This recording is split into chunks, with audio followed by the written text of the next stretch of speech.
La chamarra todavía estaba tibia. Eso fue lo primero que me aterrorizó. No debería haberlo estado. A mi padre lo habían enterrado hacía apenas 3 horas, pero se sentía como si su presencia siguiera cosida en la tela. Y entonces la nota se deslizó. Un pequeño papel doblado con una letra que reconocí al instante. Hija, ven a mi tumba mañana a las 4 de la tarde.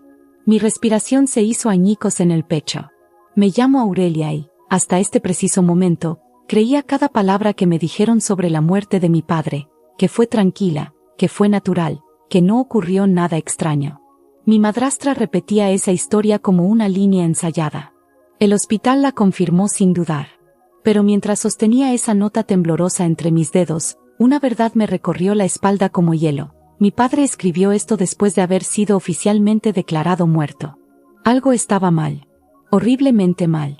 Y por primera vez desde el funeral, el entumecimiento se desvaneció, reemplazado por una sospecha aguda, eléctrica. Porque este mensaje, esta hora, esta chamarra, no eran restos de una despedida. Eran una advertencia. Y mañana a las 4 de la tarde, alguien me esperaba. Alguien que no debería poder escribir nada más. Pero alguien que claramente estaba vivo no quería que yo descubriera lo que él dejó atrás. No dormí esa noche. Me quedé boca arriba mirando el techo, repitiendo cada segundo del funeral, cada palabra que mi madrastra Daria había dicho con esa voz empalagosa que usaba cuando ocultaba algo. Para la mañana, sentía el pecho como si un puño lo estuviera aplastando. Cuando mi padre se casó con ella hace 2 años, lo intenté. Dios sabe que lo intenté. Pero ella siempre me trató como una visitante invadiendo la vida de mi propio padre. La distancia entre ellos creció poco a poco, en silencio, hasta que mi padre dejó de sonar como él mismo. Se volvió distante, cansado, casi asustado. Yo culpé a la edad, al trabajo, a todo, menos a ella. Ahora ya no estaba tan segura. Volví al departamento por primera vez desde que encontré la nota. El lugar se sentía preparado, demasiado limpio, demasiado ordenado, como si el duelo se hubiera ensayado ahí en lugar de haberse vivido. La taza favorita de mi padre no estaba. Tampoco el libro que siempre dejaba junto al sofá. Y la cajita musical que una vez dijo que me heredaría, también había desaparecido. Daria aseguró que el hospital se llevó sus cosas. Pero la chamarra que me dieron, esa seguía aquí. Escondida. Esperando. Cuando abrí su closet otra vez, algo raspó dentro del forro. Otro papel doblado, atrapado bajo la costura. El pulso me retumbó. Si la primera nota me decía cuándo venir, esta podría decirme por qué. La segunda nota era más pequeña, más temblorosa, escrita como si la mano de mi padre estuviera luchando contra algo, o contra alguien. Si encontraste el primer mensaje, no confíes en ella. Nada más. Sin nombre. Sin explicación. Pero mis huesos ya sabían a quién se refería. Daria. La mujer que lloró demasiado rápido en el funeral. La que evitó mirarme cuando el doctor dijo fallo cardíaco. La que apresuró el entierro como si el duelo tuviera fecha límite. Las piezas que antes no encajaban empezaron a unirse como imanes. Recordé discusiones que había escuchado.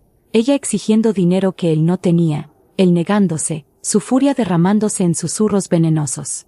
Recordé cómo cancelaba nuestros almuerzos semanales diciendo que estaba demasiado cansado, aunque su voz temblaba de una forma que el cansancio nunca provoca.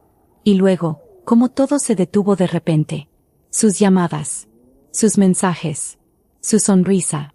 Un miedo profundo se extendió dentro de mí. Mi padre no solo estaba enfermo. Estaba asustado. Guardé las notas en mi bolsillo y salí del departamento, cerrando la puerta con dedos que no dejaban de temblar. Si me advirtió que no confiara en ella, entonces ir a su tumba mañana podría ser más que peligroso. Podría ser una trampa. Al salir al pasillo, me quedé paralizada. Daria estaba junto al elevador, observándome. Sus labios no formaban una sonrisa, sino algo más frío. ¿Buscando algo, Aurelia? No le respondí. No pude. Su mirada me clavó como a una mariposa en vidrio, curiosa, calculadora, tratando de decidir si había descubierto algo que no debía. Cuando las puertas del elevador se cerraron tras ella, solté el aire que no sabía que estaba conteniendo. Al día siguiente, cada paso hacia el cementerio se sentía como si me adentrara más en una historia que mi padre intentó desesperadamente contar antes de que la muerte lo silenciara. El cielo estaba gris, pesado, como si también guardara secretos. Llegué a las 3:58 de la tarde. No había nadie. Solo la tumba, la tierra fresca, flores ya marchitándose. Me arrodillé junto a la lápida, rozando la piedra fría con los dedos. Papá, ya estoy aquí, susurré. A las 4:02, mi celular vibró. Un mensaje. Número desconocido. Date la vuelta. La sangre se me heló. Detrás de mí estaba Daria, vestida de negro, demasiado elegante para el luto. Su expresión no era de tristeza. Era de molestia. Casi de aburrimiento. No se suponía que encontraras esas notas, dijo con calma. Se estaba volviendo complicado, hablaba demasiado. Había que silenciarlo antes de que arruinara todo. El aire se me cortó. Lo mataste. Una sonrisa lenta y satisfecha curvó sus labios. Terminé lo que él empezó. Sentí que el suelo se inclinaba bajo mis pies. Entonces dio un paso hacia mí. Ahora tenemos un problema, Aurelia. Por un momento, no pude respirar. No por miedo. Por claridad. Todo lo que mi padre intentó advertirme, todo lo que no pudo decir en voz alta, ahora estaba a centímetros de mi cara, con perfume y luto falso. Pero Daria cometió un error. Pensó que el shock me paralizaría. En cambio, me afiló. Me puse de pie lentamente, forzando calma en mi voz. ¿Por qué me estás diciendo esto? Se encogió de hombros. Cierre. Y porque nadie te va a creer. Estás emocional, en duelo, inestable. Se inclinó más cerca. Y ya limpié todo. Su confianza, su arrogancia, era un regalo. Porque mientras hablaba, mientras presumía, mientras se creía intocable, recordé algo. Mi padre no era descuidado. No dejó esas notas por nada. Si escondió esas, escondió más. Y su departamento tenía decenas de lugares donde nunca dejaba que nadie tocara. Libros con el centro hueco, tablas del piso flojas, el cajón con llave en su estudio. Daria tomó mi silencio como derrota. Claro que sí. Ella solo entendía las emociones ruidosas, no la estrategia silenciosa. Cuando se alejó, los tacones cortando la grava, lanzó una última frase por encima del hombro. Déjalo ir, Aurelia. Los muertos no hablan. Pero estaba equivocada. Mi padre ya había empezado a hablar. Ahora era mi turno. Y yo iba a terminar lo que ella empezó. Regresé al departamento con una firmeza que me sorprendió incluso a mí. El duelo había abierto una nueva versión de mí misma, más callada, más aguda, más fría. El tipo de mujer que mi padre solía llamar mi pequeña estratega. Empecé en su estudio. ¿El cajón con llave? Lo abrí como él me enseñó cuando era niña. Presionar, levantar, deslizar. Dentro había una memoria USB, sin etiqueta, escondida debajo de unos recibos viejos. Mi pulso se aceleró. Luego, la tabla suelta bajo la estantería, su escondite favorito. La levanté y encontré una pequeña grabadora de voz envuelta en tela. Cuando presioné play, su voz llenó la habitación. Aurelia, si estás escuchando esto, ella ya mintió. Me dejé caer al suelo, con la mano cubriéndome la boca. Lo explicó todo, cómo Daria había estado vaciando sus cuentas, cómo falsificó documentos médicos, cómo lo amenazó con acelerar lo inevitable si no firmaba la transferencia del departamento. Y luego, la grabación final. Una conversación entre ellos. Su voz era inconfundible. Firma, o tu muerte será más horrible de lo que tiene que ser. La sangre se me heló. La grabó. Protegió la evidencia. Confió en que yo la encontraría. Así que armé el plan. Un amigo abogado que me debía un favor. Un mensaje cuidadosamente programado a la policía. Y una visita casual de Daria para hablar de la herencia. Mañana, caminaría directo a la trampa que él y yo habíamos preparado juntos. A la mañana siguiente, preparé té con manos que ya no temblaban. El duelo no había desaparecido, pero había cambiado de forma. Se había convertido en propósito. A las 11 de la mañana, le mandé a Daria exactamente lo que quería leer. Creo que deberíamos resolver la herencia en paz. Ven al departamento. Como era de esperarse, respondió en segundos. Voy para allá. Los tiburones siempre nadan más rápido hacia la sangre. Coloqué todo con cuidado. La memoria USB sobre el escritorio, la grabadora a un lado, los documentos legales que mi abogado me ayudó a preparar, acomodados en una carpeta con la palabra evidencia en letras rojas. Cuando entró, su expresión se quebró apenas un poco. No miedo.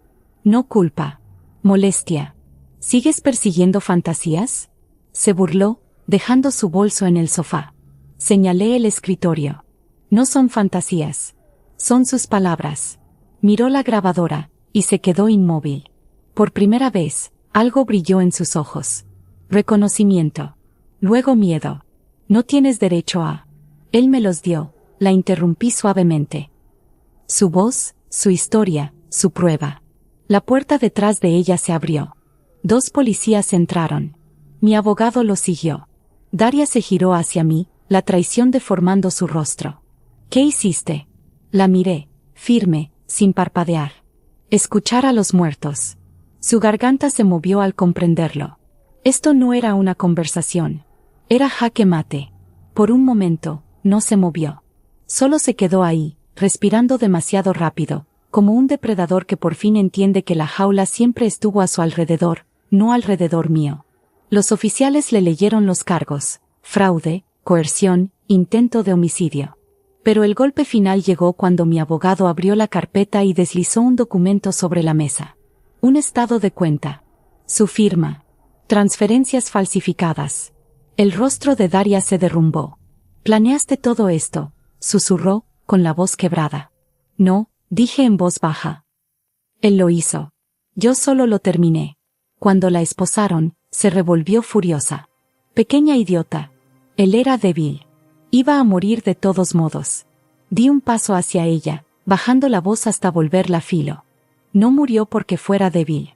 Murió porque tú le tenías miedo a lo fuerte que todavía era. Su grito resonó por el pasillo mientras se la llevaban. El silencio cayó como polvo después de una tormenta. Por primera vez desde su muerte, sentí el aire llenar mis pulmones sin quemar. Esa tarde, regresé sola al cementerio. El cielo estaba teñido de púrpura, suave, como si supiera que necesitaba gentileza. Coloqué las notas junto a su lápida, alisando el papel como si fuera su mano. «Papá, ya terminó», susurré. «Ya no puede hacerle daño a nadie. Puedes descansar ahora». Una brisa cálida rozó mi mejilla, ligera, suave, perfectamente a tiempo. Como si me respondiera. Cerré los ojos. La justicia no es ruidosa. La venganza no es violenta. Es silenciosa, precisa, definitiva. Justo como él me enseñó.